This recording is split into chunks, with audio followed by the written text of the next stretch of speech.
Well, good morning, everyone, and welcome to Let's Get Together, a social club for seniors. And this Dementia Friendly Fort Worth program is being recorded, and we're proud to offer this program with funding in part through AeroCares by Lockheed Martin employees and also from Hesta Stewart Christian Trust.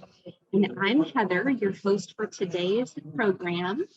And I'm actually going to pass this over to Peggy Spear. She is going to lead us today in Artful Moments. And she's not only artistic in her singing abilities, singing Happy Birthday, but she also has a couple of other programs up her sleeve. So Peggy, it's all you. All right, well, thanks for the introduction, Heather. All right, let me pull up my trusty slideshow. Okay. Well, I was saying to the group earlier, because I'm giving the same dog and pony show for all of my tours today. Of the Earth, it should actually be called In Isolation. I decided to focus on one exhibition that's on view right now in upstairs that's featuring one artist who created a series of artworks while in an artist residency in Joshua Tree, the national park in California, during COVID lockdown. So Of the Earth makes sense, but the actual title is In Isolation. So we'll just kind of jump to it. Dun, dun, dun, dun. Here we've got Sandy Rodriguez, the artist, standing on our left in a black dress. And then we've got the curator, Maggie Adler, on the right. And so this exhibition was done jointly, but the funny thing is they didn't actually meet until about a year and a half after talking, because they started talking right as COVID lockdown happened. And then we waited for vaccinations and safety to travel. And so she then went out to California to meet the artist in person. So In Isolation is kind of a double entendre. While Sandy was working in the desert, she was working alone. She was living by herself. She would go out and camp and spend time to really learn the land. But then it was also during COVID lockdown when we were all in isolation. So kind of both meanings, really playing into the importance of this exhibition.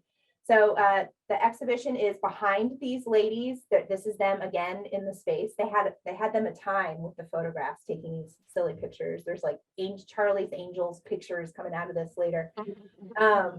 That's neat how the timing just worked out so well. Yeah, it was really cool. And she did this residency through a Joshua Tree artist residency. I can't remember the official title of it. It was not through the museum. But the artwork she created is now on view in our museum. So kind of, just by nature of the way this worked, we had to make sure her artworks were would fit within a standard frame, because we were not going to have the time or ability to have our framers go and specifically make things that were unusual, because we didn't know when we would ever see her. So that was something, kind of a stipulation that she was working within while she was in Joshua Tree. So Of the Earth was kind of what I originally calling it, but because I was going to focus on this, the use of natural materials to create artwork.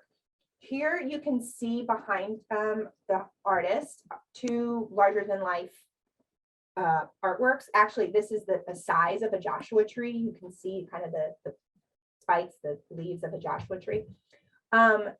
She's working on amate paper, and amate paper is handmade paper from natural plant fibers, mulberry, fig bark. She's not making the paper. A family of 5th generation are paper makers based out of Puebla, Mexico. And so she used their paper, brought them with her to her studio. But she was out in Joshua Tree, then making her own paint and pigments from the whatever she was able to find from the land. So a bit of a chemist herself, able to create all of these beautiful colors. Broadly, she's really focused on maps, which you can kind of see here. But maps, the land, the histories of the land, of the or things that come from the earth and how people have interacted with those things from the earth.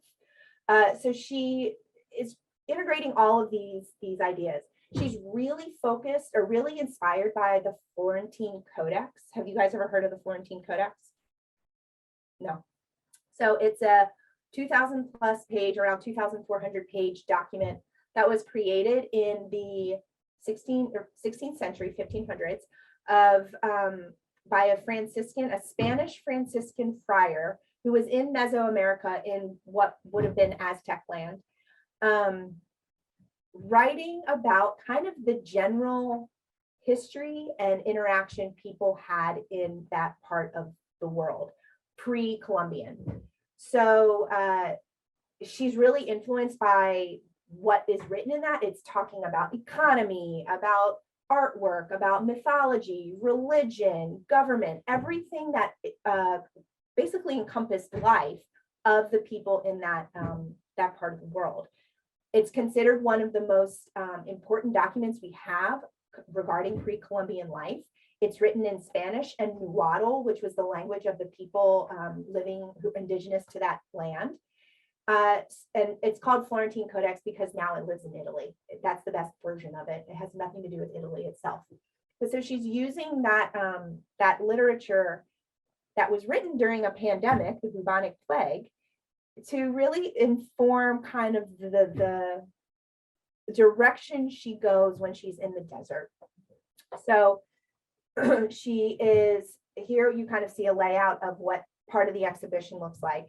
And we'll kind of delve into some of the artworks on view, but just to kind of orient you within the exhibition. Here is one of the first artworks, and you can see it's the artwork the most left on the wall, and it's entitled Collecting Color. So title helps a lot, but what are you seeing in this art, in this image? I see, it almost looks like the skyline is scribbles, and I can't tell if it's the sky or if it's maybe the sky as it breaks over mountains in the distance. Yeah. Yes, but you're noticing the blue of the sky. What do you guys see, Mary Jane and Roger? I see bones, what might be human bones. Yes, skull and cross, not quite cross, but skull and bones. Yes, and so here she's referencing the people whose land it was before her, before us. So the Aztec, the people who were very native to that part of Joshua Tree in California. She's worked with research scientists. She's like land scientists, chemists. She's worked with anthropologists to really hone in wherever she is in deserts throughout the north or southwest desert lands. She works with people who are really familiar with the history of that land to really understand the land she's on. So here it's a nod to the people who were before her. What else do we see? So we see the skull and bones. We see kind of the mountainous terrain. What do we see is happening in the foreground? Well, she's gathering flowers into a basket. Yes. And it looks like she has on a mask. You're exactly right. So this is that was what I was, yeah, that's what I was going to point out too, but it almost looks like the mask is transparent. Yeah, you can see her lips through it. Mm-hmm. Yeah, so this is a self-portrait of the artist herself. Here's Sandy. Different hair color, but still Sandy. She, yes, she has depicted herself as what would have been a scribe. One of the people then who were writing the codex. She's wearing like a white linen dress that looked very in keeping with what is depicted in the Florentine Codex. But she's wearing a mask. So she's wearing something that looks very contemporary. We're living through a pandemic. She's creating this during a pandemic, but she's showing herself as almost someone from the ancient land. So there's this blending of time that we see right here. She's also collecting flowers, as you pointed out, to make her own pigment, which the artist herself did. But then, as it goes in time, this is also how artists would have collected to make their pigment in the 1600s, 1500s, whatever, like the past people before her. So there's, again, this blending of contemporary and current that she's kind of dealing with. So I mentioned she makes her own colors, and here we saw her just collecting things. Here is what was kind of her key. She always makes sure to really understand the land, the flora, the fauna, before she digs into what her artwork will reflect of that land. She wants to be as truthful and accurate to the land as possible. So here she has her key of the flowers and leaves of plants that she collected in the Joshua Tree area. So over here you see the name in Spanish, Nahuatl, English, and Latin. You see all of the names of it. On the other side of the column, you're seeing the medicinal and utilitarian function of these plants. So she was really, really entrenching herself in what these functions were. And she had this hanging in her studio for reference. These are the flowers and plants she's using to then make her own pigments. And so here you can see her pestle and mortar and pestle. You can see her color cheat sheet, so to speak. She wanted to make sure she was using colors that really reflect the colors that would be that land. So she's creating, she created a color key that kept her true to that palette. And she created all these pigments herself. So we're seeing what she was referencing, and then we're seeing all of the different pigments that she had created or was able to extract from the land around her. Here, it's very, have any of you made your own pigments before, your own paints or colors? Very work intensive, very chemistry based. So she, it took a lot of time for her to make these colors to get the toning of colors correct. And what's interesting is these colors are fugitive, which means after a while, they'll completely fade away because they're completely organic. So when she's painting, she is using these colors. Every one of her artwork is the handmade paint, but she is going back in and using the synthetic watercolor just to make sure over time that the artwork doesn't completely lose its color and feel. So conservators love her because she's able to kind of conserve her own work before she passes it off. Almost like your mission, should you choose to accept it, and then this will self-destruct in, It's so funny because we have a bunch of artists on staff and everybody was like geeking out about the fact that here she is making her own colors and there's this grid. I mean, it's just so work intensive. But she did it, and she told us on staff, a couple of educators, how to make some of the colors. So I'm going to show you, kind of skip along. It's about a 5-minute video, but I'm going to skip right through some of the parts of how my coworker Allie ended up making a red pigment out of cochineal. And cochineal is a bug. It's a bug that is found in the desert, and only the females produce this red color. So, and it's because of what they're eating off of the paddle cactus.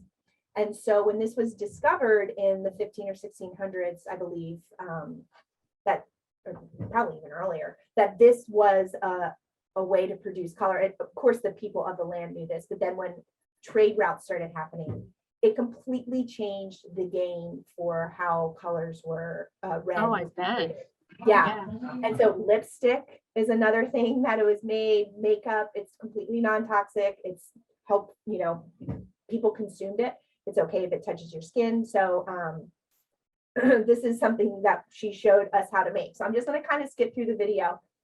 But basically, what we're seeing is she's already mashed up the cochineal behind. You can see the pestle and mortar. So that's been, the little bugs have been mashed up. She's now adding all the different components, the paint or the pigment, which is the red, and then the binder, which is, in this case, it's the gum arabic, and the mordant, which is aluminum sulfate and something else. Excuse me, to create the color. So I'm just going to kind of show you what this entails, because it's pretty interesting. And there's no sound, because you can hear all of us fools in the background talking about what we're eating for lunch and what did you do last night. So it's just her doing her thing in the kitchen, but she's weighing everything out. to make sure that the portions were correct. And then now she's adding the gum Arabic, weighing it out there. And so then here, this is aluminum sulfate and I can't remember, iron powder. So this helps bind and keep color, retain the color. I think they're called mordants. Okay, so she's measuring again here. Measuring a lot. So now she's got hot water that she's boiled to now give it the liquid it needs. She's adding in, this is not the cochineal, I don't believe. Actually, it might be. Yeah, so that's the bugs. And then now she's adding. So precise. Yeah, it's right. And so she's whisking, kind of working out those lumps, adding it in. So now that she's added in those things, she's going to add in the gum Arabic, which is what's going to make the color come. So this is pretty cool when she adds it. It's going to re-pull the color out, and you'll see when she tips it, now it's that red. And so there we've got kind of that purplish deep, plum color. She now adds some citric acid to it, just a little pinch, and then now that went from purple to a pink. So this is what Sandy is doing in her studio, but for every color she's using, which I am not a patient person. I am not a math person. So this would be totally a challenge. Like that would be the artwork for me. Like, all right, everybody, I made the paint. That's it. So the one on the right, when she held both of them up together, it almost looked like the one on the right still needed to be whipped quite a bit more so that it's smooth. And it almost, the outcome is kind of like a creamy, It's pretty liquidy. I have she strains it out, but I have it here. You can't really see it, but I'm trying to get white where you can see it. It's like ink. It's straight liquid. There's no chunk to it anymore. Completely strained, whisked out. So it's very, very fluid. And it works just the way a watercolor does. So she's using now these homemade colors, handmade colors to create then the artwork that we see in this exhibition. I want to say there's about 35 or 40 artworks in this exhibition, but she painted much more than that during her time there. And so the curator was able to work with her to figure out what artworks out of this collection really kind of best depict what she's trying to show. So here we've got a little study of a Joshua tree. So this is probably only on like the, 8x10 type of paper. And that was a study for then what we saw, sorry to make you seasick, for what will then be a life-size Joshua tree. She's working on a smaller scale to then prep herself. And she's really using, you can see in both of these, the larger artworks off Sandy's shoulder, she's using the handmade paper, the imperfections, the detailing, the coloration to work to help enhance the image itself. So really, this feels terrainy, the picture of California, because of the different colors and texture within the paper. Here, the browner has more of that earthy bark tone, which is what she's really trying to go for with the tree itself. And the way that the paper makers are changing the paper color is by adding ash, adding iron, adding different natural things to change the pigment of the paper. So you can see here this, sorry to make you whiplash again, a smaller study of the tree. And you can see again, it's in Nahuatl, Spanish, English, Latin. It's all there.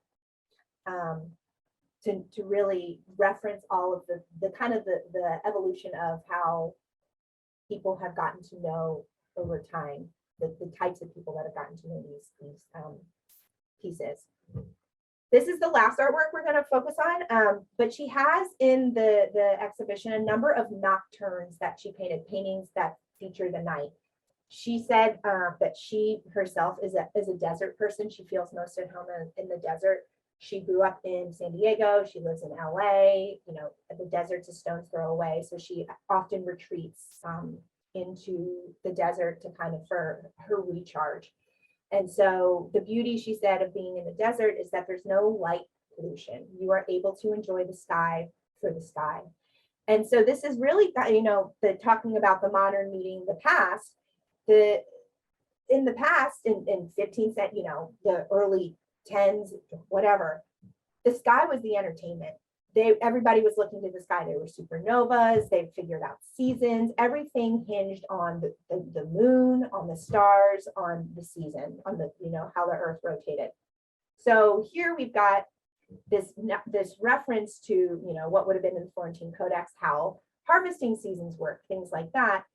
But then her love of being in the desert and being able to remove the city distraction to enjoy the earth for what it is. So you see the moon and its craters and its beauty. You see some stars that she used 23 karat gold to give it. I have got a little flicker to it. It's just stunning. And she's using that same gold to paint a little bunny. And again, this is that double, she's got, it's not just a bunny, there's more to the bunny. But in the Florentine Codex, bunnies are often reappear symbolically. With their relationship with the moon comes up in this 2,000-page book, but here the bunny, and the position of the bunny often means something. Here she positioned the bunny of how she was typically engaging with the moon when she saw it. That was her positioning herself. So that's why the bunny is placed there. The bunny, though, she said, because she was in isolation, she got to become friendly with the bunnies that would come hopping around the ranch at night and in the morning. And so she, during the loneliness that was the early COVID lockdown, those bunnies quickly became her friends and a staple part of her residency. So she said she couldn't leave out the bunnies because they are just as much part of that experience as anything else. So you see a sweet little bunny here that she incorporated. And she's got bunnies and other artworks. I can't show them all just because there's not enough time and too many artworks, but there's a sunrise at one point, and there's a bunny hopping, but the sunrise is the COVID-19 virus. It's got, the virus with the corona pegs coming off it. So, she's really grappling with what's happening in the world, but what the world once was. And a lot of her artworks, the ones I showed you aren't too politically charged, but you can see in the one off of her shoulder, there are, this is, you might not be able to see, but I can point out, there are women protesting with signs right at the border and a detention center outside of what had been a detention center. You see a police car on fire. Other ones have helicopters.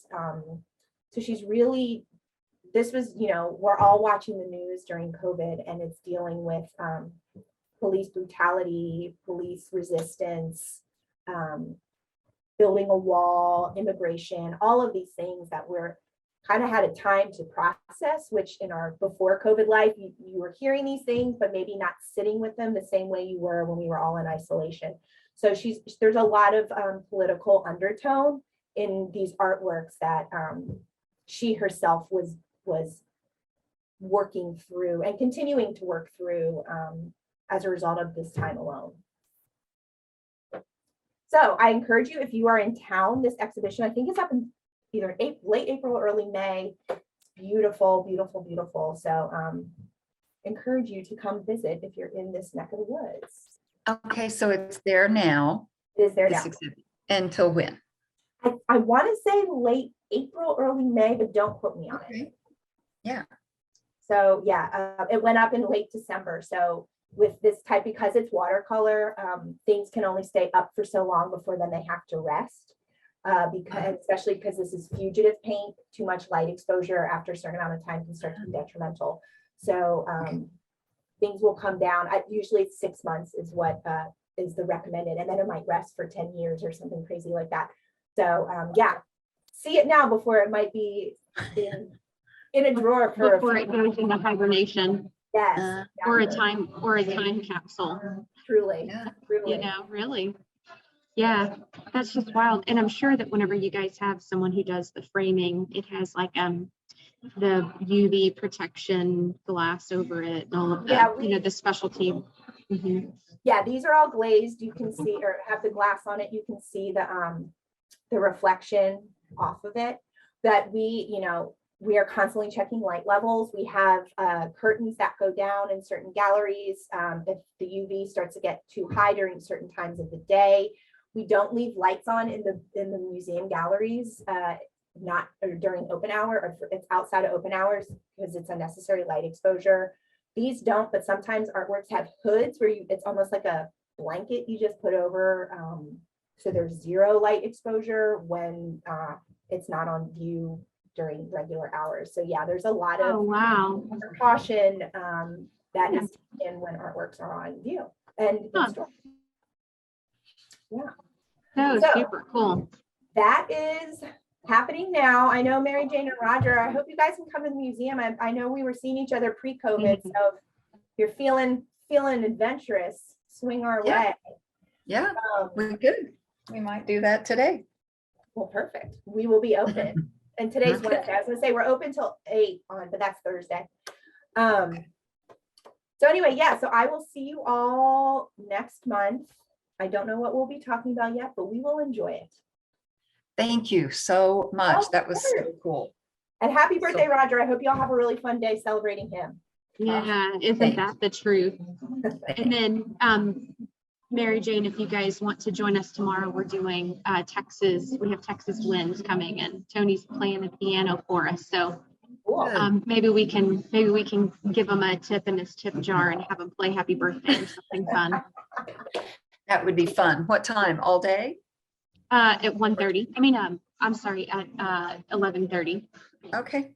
Yeah. I bet we could do that. Do you guys have anything fun scheduled for his birthday? A little piece of cake or Oh, yeah. We got foot massage or something? I think I'm going to give him a massage. I'm taking him to Yeah. my office. Yeah. Have fun. Enjoy your day, guys. Good. Bye, everybody. Bye. Bye-bye. Thank you so much, Heather. This was Yeah. fun.